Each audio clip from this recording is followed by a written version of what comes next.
আল্লাহর নবীকে একজন বেদুইন আরব জিজ্ঞাসা করলো, ইয়া রাসূলুল্লাহ, ইয়া হাবিবাল্লাহ, আমাকে কিছু আমল বলে দিন, যে আমলগুলো আমি পালন করব, যে আমলগুলো পালন করি আমি জান্নাতে প্রবেশ করতে পারবো, জান্নাতে যাব, এমন কিছু আমল আমাকে আপনি বলে দিন।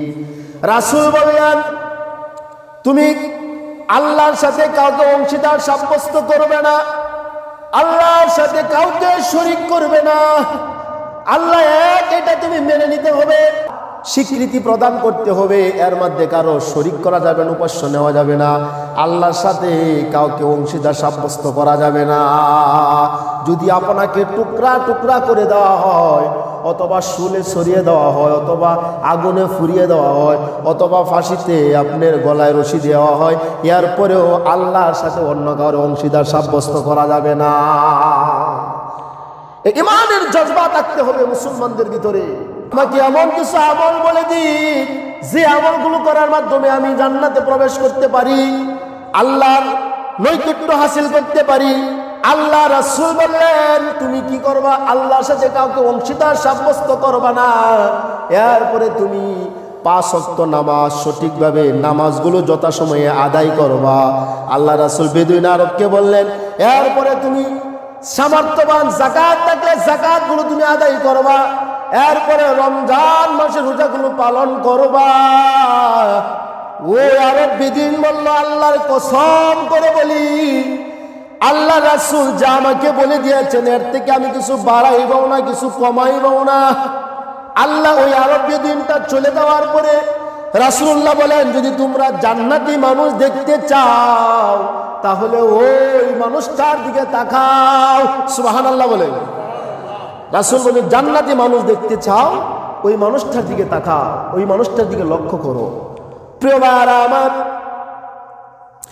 আল্লাহ তাআলা বলেন, والذين يكنزون الذهب والفضة ولا ينفقونها في سبيل 34 নম্বর আয়াতে আল্লাহ বলতেছেন যে যারা নাকি স্বর্ণ মুদ্রা জমা করে রাখে, পুঁজিবিত করে রাখে, আল্লাহ রাস্তায় ব্যয় করে না, ফি সাবিলিল্লাহ, আল্লাহ রাস্তায় খরচ করে না। আল্লাহ কি বলছেন এই আয়াতে জানেন? আল্লাহ আয়াতে বলতেছেন, ফাবাশশিরহুম বিআযাবিন আলীম, তাদেরকে জানা দাও সুসংবাদ, আযাবিন সুসংবাদ দিয়া যাও, যন্ত্রণাদায়ক আযাব। নাউজুবিল্লাহ বলেন। ও ভাই মুসলমান ভাইরা আমার, আযাবের কোনো সুসংবাদ আছে নাকি? আমরা তো জানি সুসংবাদ হয়, ভালো কাজের সুসংবাদ দেওয়া হয়, ঠিক কিনা? আযাবের তো সুসংবাদ নাই, আযাবের তো মানে কষ্ট। এখানে সুসংবাদ কি? এখানে তাফসীর কারকরা কি বলেন? আমরা জানি কোনো খুশির বিষয় নিয়ে, আনন্দ বিষয় নিয়ে আমরা সুসংবাদ দিই, ঠিক না? তা আল্লাহ বলছেন, ফাবাশশিরহুম, ফাবাশশির শব্দের তুমি সুসংবাদ দাও, বিআযাবিন আলীম, যন্ত্রণাদায়ক শাস্তির সুসংবাদ দিয়ে দাও তাদেরকে।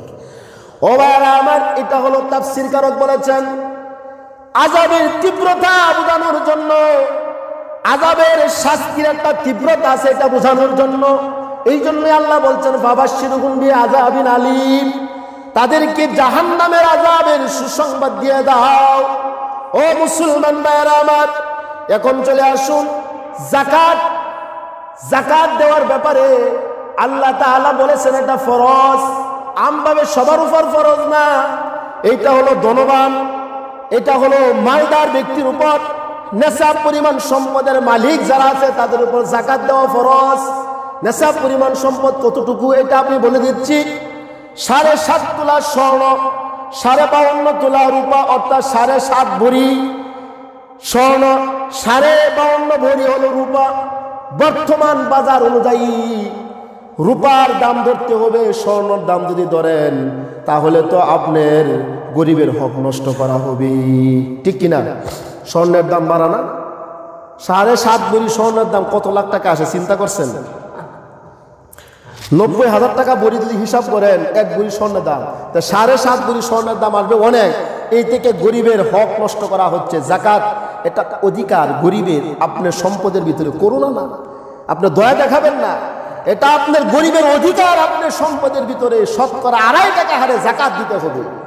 52.5 ভরি রূপার বর্তমান বাজারে 1620 টাকা ভরি হলো রূপার পরিমাণ। বর্তমান বাজারে এই মশালাটা বাহির করা হয়েছে। তাই 52.5 পয়েন্ট দিয়ে আপনার পূরণ দিলে 85,000 টাকা হয়। কত হাজার? 85,000 টাকা যদি কারো কাছে 1 বছর সংসারে যাবতীয় খরচ বেঁধে রেখে অতিরিক্ত অংশ তাকে টাকা, তার উপর জাকাত দেওয়া ফরজ। এখন আসেন, জাকাতের শর্ত আছে। জাকাত যে সম্পদের মালিক হয়েছে এখানে শর্ত আছে। প্রথম শর্ত হলো মুসলমান হতে হবে। জাকাতের প্রথম শর্ত হলো মুসলমান, কারণ ইসলামের যাবতীয় হুকুম হাকাম ও মুসলমানদের উপর ফরজ নয়, এটা মুসলমানদের উপর ফরজ। প্রথম শর্ত হবে কি? মুসলমান হতে হবে তাকে। এবং আরেকটা হলো নেশাব পরিমাণ সম্পদের মালিক হতে হবে। নেশাব পরিমাণ সম্পদের মালের অতিরিক্ত হতে হবে, সম্পদের মালিক হয়েছেন অতিরিক্ত হতে হবে। এবং ঋণগ্রস্ত না হওয়া। এরপরে হলো আপনার নাবালক না হওয়া, বালেক হওয়া, জ্ঞান সম্পূর্ণ হওয়া। কারণ শিশুদের উপর সম্পদের, আপনি বাবা সম্পদের মালিক, আপনি কি করছেন? আপনার ছেলের নামে আপনার কয়েক বিঘা অর্থাৎ সম্পদ আপনি দিয়া দিচ্ছেন লেখিয়া, কিন্তু সে তো বালেক না, তার উপর জাকাত ফরজ না। এমনিভাবে আপনার অনেক বিষয় মাসালা ভালো করে খেয়াল করবেন। বালেক ব্যক্তির আপনার উপর কি বালেক হতে হবে, অপ্রাপ্ত বয়স্ক হলে হবে না, জ্ঞান সম্পূর্ণ হতে হবে। পাগলের উপর জাকাত দেওয়া ফরজ না। ঋণগ্রস্ত ব্যক্তির উপর, ঋণগ্রস্ত, এখন আসেন ঋণগ্রস্তের বিষয়টা হলো ঋণ দেওয়ার পরে আপনি ঋণগ্রস্ততা মোটামুটি আমরা সবাই, যদি মনে করেন ঋণগ্রস্ত আছে জাকাতের টাকা দিব না, ঋণ দেওয়ার পরে যদি সেই অতিরিক্ত অর্থ থাকে 85,000 টাকা যদি আপনার হাতে থাকে 1 বছর যাওয়ার পরে, 1 বছর আগে যদি টাকা অর্থ ফুরিয়ে যায়, মানে 1 রমজান থেকে আরেক রমজান পর্যন্ত গণনা ধরবেন, 1 রমজান থেকে আরেক রমজান পর্যন্ত গণনা ধরবেন। 85,000 টাকা যদি আপনার একা শেষ হয়ে যায় তাহলে আপনার জাকাত দিতে হবে না। অতিরিক্ত ঋণ দেওয়ার পরে তার উপর জাকাত দেওয়া ফরজ। এখন আসেন, যারা কলকারখানা, ইন্ডাস্ট্রি, ফ্যাক্টরি করে না, কলকারখানা করে, বড় বড় প্লাট বাসা করে, বাড়ি বাড়ি করে, এর সমস্ত লোকের উপর কি জাকাত দেওয়া ফরজ কিনা? ইসলাম কি বলে? মাসালা কি বলে? মাসালা বলে, কারণ যদি আপনার কলকারখানার মালিকারা কোটি কোটি টাকা লোন নেয়, ঋণ করে রাখে ব্যাংকে, তাদের কাছে কোটি কোটি টাকা লোন পাবে, তাই বলে কি তাকে জাকাতের অর্থ মাফ করে দেওয়া যাবে? সেই লোন করেছে ব্যবসার কাজে পরিচালনা করার জন্য, তার ইন্ডাস্ট্রি কলকারখানা ভালো চলার জন্য, সেখানে আপনার শ্রমিক নিয়োগ হবে। ব্যবসার জন্য এক মানুষে আপনার লোন করে আপনার ঋণগ্রস্ত হয়ে রয়েছে ব্যাংকের মধ্যে, কোটি টাকা ঋণ, লক্ষ লক্ষ টাকা ঋণ হয়ে রয়েছে সেখানে, কিন্তু এইটা আপনার ধরা যাবে না। ওই ব্যক্তির উপর জাকাত দেওয়া ফরজ, যেহেতু সে ব্যবসার কাজের জন্য ঋণ নিয়েছে। সেই ব্যক্তির উপর যত কোটি টাকা নেব না কেন, তাকে সমপরিমাণ সে অর্থ যদি আপনার অর্থাৎ 85,000 টাকা হিসাব নিকাশ করে শতকরা 2.5 টাকা হারে আপনার গরিবদেরকে জাকাতের অর্থ টাকা দিয়ে দিতে হবে। ফ্যাক্টরির মালিক যারা আছে, প্লাট বাসার বাড়ি যারা আছে, যে আমি তো প্লাট বাসা করে 1 কোটি টাকা ঋণ হয়ে রয়েছি, ব্যাংকে আমার লোন আছে, ঋণ আছে, আমি কিভাবে জাকাত দেবো? তার কাছে কোনো ছাড় নাই। তারকে যদি ছাড় দেওয়া হয় বাংলাদেশে এই পরিমাণে, তাহলে বড় বড় যারা আপনার ডোনার আছে সবারই ছাড় দিয়ে দেওয়া লাগে, তাহলে তো গরিবেরা এখানে অর্থই পায় না। কি পাবে? ভাই আমার মাসালাটা হলো এটাই, ঋণগ্রস্ত ওই সমস্ত লোকদের উপর এটা ধরা যাবে না, তাদের জাকাতের অর্থ দিতে হবে। এবং হলো তারা ব্যবসার জন্য অর্থ নিয়েছে, ইন্ডাস্ট্রি করার জন্য তারা অর্থ নিয়েছে, বাড়ি করার জন্য তারা অর্থ নিয়েছে, এটার জন্য প্রযোজ্য হবে না। ভাইয়ারা আমার, এখন আসেন এই জাকাতের শতকরা 2.5 টাকা হারে জাকাত অর্থ কাকে দিবেন? কয় কাতে? 8টা কাতাতে জাকাত ব্যয় করার কাজ। 1 নম্বর হলো গরিব, মিসকিন, মুসাফির, জাকাত আদায়ের কর্মচারী, ঋণগ্রস্ত, এরকম ভাবে অনেকগুলো খাত আমি বলতেছি। গরিব বলা হয় যার কিছু অর্থ আছে কিছু নাই, বাড়ি ভিটা আছে কিন্তু ধন সম্পত্তি তেমন আপনার জমি জামা চাষের জমি নাই, একে বলা হয় গরিব, ওই ব্যক্তিকে জাকাতের অর্থ দেওয়া যাবে। আমরা লোক লজ্জায় মানুষের কাছে জাকাতের অর্থ আমরা হাত পাতি না, কিন্তু কারো কাছে হাত পাততে গেল। জাকাত দাতার উচিত হলো সে আপনার তার অর্থ থেকে শতকরা 2.5 টাকা হারে হিসাব নিকাশ করে ওই মানুষের গরিবের তালিকা করে বাড়ি বাড়ি জাকাতের অর্থ তাকে দিয়ে দেওয়া। আমাদের দেশে একটা লুঙ্গি, একটা শাড়ি দিয়া, একটা সেলফি তুলে জাকাতের অর্থ মনে দেওয়া শেষ হয়ে গেল, এটা হক আদায় হয় নাই। এই লুঙ্গি আর শাড়ি আনতে গিয়া আরো কত মানুষ যে আপনার প্রাণ চলে যায়, জান চলে যায়, মুরব্বী অসহায় মানুষগুলো, বৃদ্ধা মানুষগুলো, অসুস্থ মানুষগুলো অনেক সময় মারাও যায়। এরকম মিডিয়াতে খবর আসে না? নাই, অনেক খবর আসে ভাইয়ের আমার। উচিত হলো আপনার নিজের অর্থ টাকা আপনার গরিবের দ্বারা দ্বারে গিয়ে দেওয়া, যে ভাই আমার এই সম্পদ তুমি নিয়ে আমাকে মাল থেকে পবিত্র করো। জাকাত শব্দের একটা আবিধানিক অর্থ পবিত্রতা করা, বৃদ্ধি করা। প্রিয় ভাইয়ের আমার, যদি জাকাত না দেওয়া হয়, হাদিস শরীফে আছে আল্লাহর রাসূল বলেছেন এই জাকাতের মালগুলো কাল কিয়ামতের মাঠে তাকে জাহান্নামের আগুনে, এগুলোকে আগুনে সেক দেওয়ার পরে, এগুলো আংরা বানানোর পরে তার শরীরে আপনি লাগানো হয়, বলে এই তোমার মাল, এই তোমার মাল, স্বাদ গ্রহণ করো। দুনিয়াতে জাকাত দাও নাই, স্বাদ আছে গ্রহণ করো। এবং কি তাকে বিষাক্ত সাপ তাকে আপনার সবল দেওয়া হবে, নাউজুবিল্লাহ বলে। প্রিয় ভাইরা আমার, সেই জন্য মুসলমানদের উচিত হলো ধনবান যে ব্যক্তি আছে ওই ব্যক্তি জাকাতের অর্থগুলো গরিবের মাঝে গরিবদেরকে দিবে। 1 নম্বর গরিব, 2 নম্বর হলো মিসকিন। মিসকিন কাকে বলে? যার বাড়িও নাই, ঘর বাড়ি কিছুই নাই, ধন সম্পত্তি কিছুই নাই। কিছু মানুষ আছে না গরিব, রাস্তায় রাস্তায় তাকে ঘুরে, একে বলা হয় মিসকিন। একেবারে নিঃস্ব অসহায় মিসকিন, তাদেরকে জাকাতের অর্থ দাও, শতকরা 2.5 টাকা হারে দিয়ে দাও।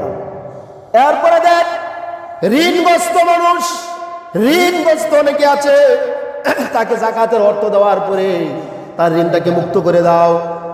যার আপনার ঋণ আছে তাকে জাকাতে, একটা গরিব অসহায় এরকম যদি ছাত্র থাকে তাকে একটা লেখাপড়ার জাকাতের অর্থ দিয়ে লেখাপড়ার সুযোগ করে দেওয়া, অথবা তাকে একটা কর্মের ব্যবস্থা করে দেওয়া। সুবহানাল্লাহ। এরপরে হলো অভাবগ্রস্তকে দিয়ে দেওয়া। এরপরে মুসাফির, মুসাফির যদিও আপনি ধনবান হয়ে থাকে, যদি সে সফর করার পরে 48 মাইল 90 কিলোমিটার পর্যন্ত সে আপনার সফর করে 15 দিনের কম, তাকে বলা হয় মুসাফির। মুসাফিরকে জাকাতের অর্থ দেওয়া যাবে। সুবহানাল্লাহ বলেন। আর একটা হলো ইসলামের প্রতি আসক্ত এমন লোক আছে, ইসলাম গ্রহণ করবে, তাকে জাকাতের অর্থ দেওয়া হবে। মুআল্লাফাতুল কুলুব জাকাত আদায়ের কর্মচারী, যারা জাকাত বন্টন করবে তাদেরকে জাকাতের অর্থ দেওয়া যাবে।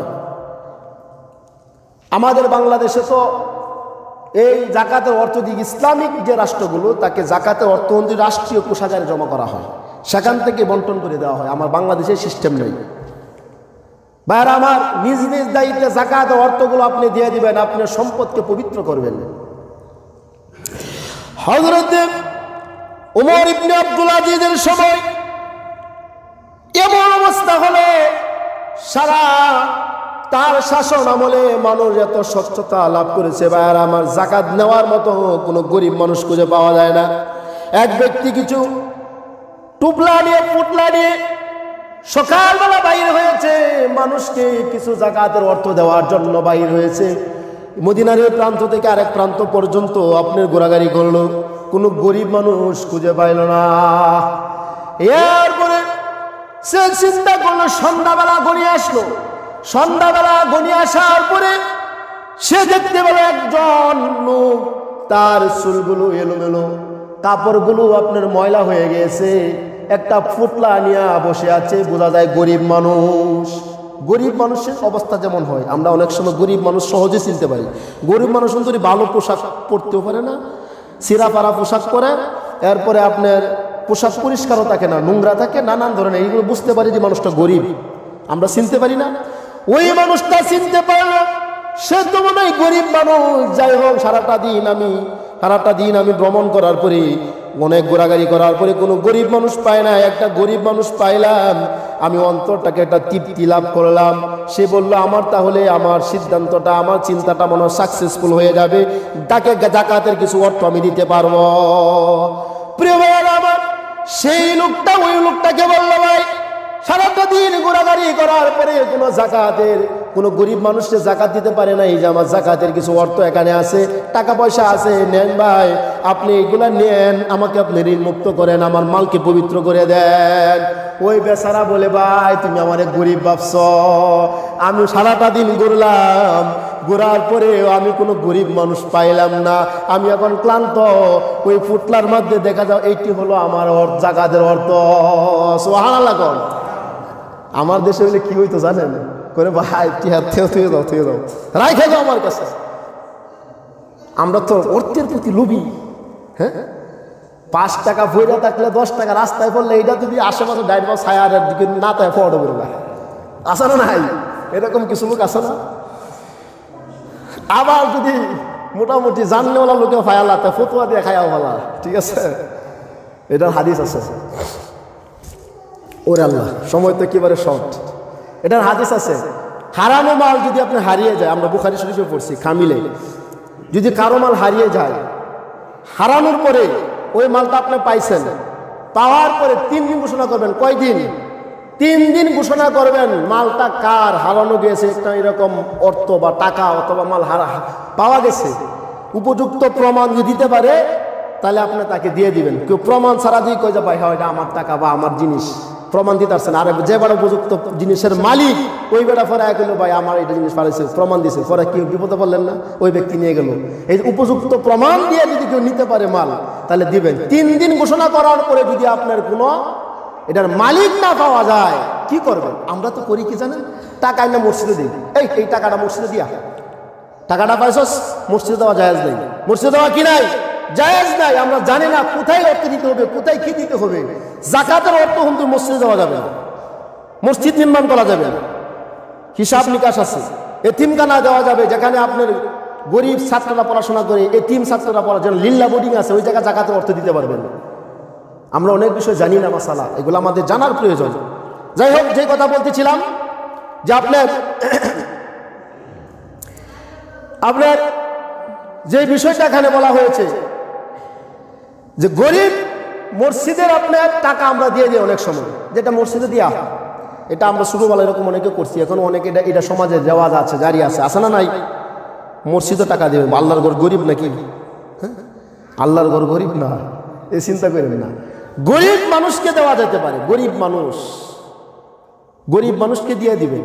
আর ওই হাদিসটা তো বলছে, শেষ করি নাই, 3 দিন ঘোষণা করার পরে যদি এটার মালিক না পান, উপযুক্ত 3 দিন ঘোষণা করবেন, পাইছেন, এখন দায়িত্ব বাইরে গেছে, পাইছেন না, এটা ভালো ছিল, দেখছেন না ভালো ছিল, পাওয়ার 3 দিন ঘোষণা দিবেন। প্রমাণ না পাইলে নিজে খেতে পারবেন।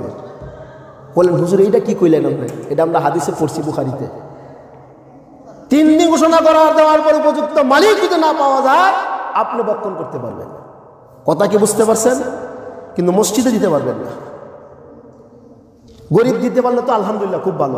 আবার কয় কি 10 টাকা পয়সা 5 টাকা লাগাও, জরিমানা দিয়ে আরো দেব, এরকম হয় না? এরকম কয় যে 20 টাকা পয়সা 5 টাকা লাগাই আরো 10 টাকা বাড়াই দেব। না ভাই, যা পাইছেন তাই আপনি গরিবদের দিয়ে দিবেন, এটার সাথে বাড়াইতে হবে, লাগাইতে হবে না, এরকম না। ইসলামটা তো খুব সহজ, সার্বজনীন ব্যবস্থা তো মানা খুব সহজ, মানতে পারলে খুব সহজ, না মানলে আপনার কাছে অনেক কঠিন হয়ে যাবে। প্রিয় ভাইয়ারা আমার, যাই হোক, সময় একেবারে সংক্ষিপ্ত। যাকাতের আংশিক আলোচনা করলাম। যাকাত আপনি এই কাতে যাকাত দিবেন, এই রমজান মাসে সবচেয়ে যাকাতে অর্থ দিতে বলে সব সওয়াব বেশি হবে। কিভাবে সওয়াব বেশি হবে? আপনার হলো একটা হলো রমজান মাস, 1 টাকা দান করলে 70 টাকার সওয়াব পাওয়া যায়, সেভাবে আপনার যাকাতের অর্থ আপনি হিসাব নিকাশ করে দিবেন। এখন একটা টেকনিক অবলম্বন করবেন। টেকনিক কি ভাই? একটু সহকারে মনোযোগ সহকারে শুনে শেষ করে দেব। আপনার আত্মীয় স্বজনের ভিতরে গরিব মানুষ আছে না? আপনার আল্লাহ আপনাকে ধনবান বানিয়েছে আপনাকে, কিন্তু আপনার ভাই গরিব অথবা বোন গরিব অথবা আত্মীয় স্বজন গরিব। তারা যদি কো ভাই তোরা যাকাতের টিহা দিলাম না, ওই বেচারা কি কষ্ট হইতো না? হ্যাঁ, মানে গরিব থেকে আবার ইনকার করছে, গরিব থেকে আমাকে ছোট করছে, আমাকে সে কষ্ট দিয়েছে। ভাই বলেন আর বোন বলেন আর প্রতিবেশী বলেন, কষ্ট পাবেন। একে ইসলাম হ্যাকমত অবলম্বন করার জন্য বলছে। হ্যাকমত অবলম্বন কি জানেন? হ্যাকমত হলো আপনি যে তাকে দিলেন টাকাটা, কিসের টাকা দিলেন এটা আপনি না বলার উচিত। বলবেন না যে ভাই তোমাকে এই টাকাটা দিলাম, তুমি হাট বাজার করে খাইবে। আপনি যে দিয়েছেন আল্লাহ জানে আর আপনি জানেন, প্রকাশ করার দরকার আছে। আপনার একটা হলো হক আদায় হলো, দ্বিতীয় হলো আপনার যাকাতের অর্থ আদায় হয়ে গেল। আপনি হিকমত অবলম্বন করবেন যে ভাই তোমার এই টাকা দিলে তুমি হাট বাজার করে খাও, অথবা তুমি একটু সমস্যা থেকে তুমি সমাধান নাও, ঠিক আছে, এবং তুমি তাকে আপনার কিছু খাবার কিনে দিলেন, এই হিকমত অবলম্বন করবেন। বোন হোক আপন ভাই হোক, নিজের আত্মীয় স্বজনের ভিতরে দিতে পারলে সবচেয়ে বেটার। আগে প্রতিবেশী, নিজের কাছের মানুষ, পরে দূরবর্তী জন্য রাখবেন পরে, কিন্তু আগে নিজের আহাল পরিবার কাছের মানুষদেরকে আপনি দিবেন। এই হিকমত অবলম্বন করবেন। হিকমত অবলম্বন ব্যাপারে ইসলাম খুব সুন্দর বলে দিয়েছেন। ভাই সময় আমি আর আলোচনা করতে চাচ্ছি না।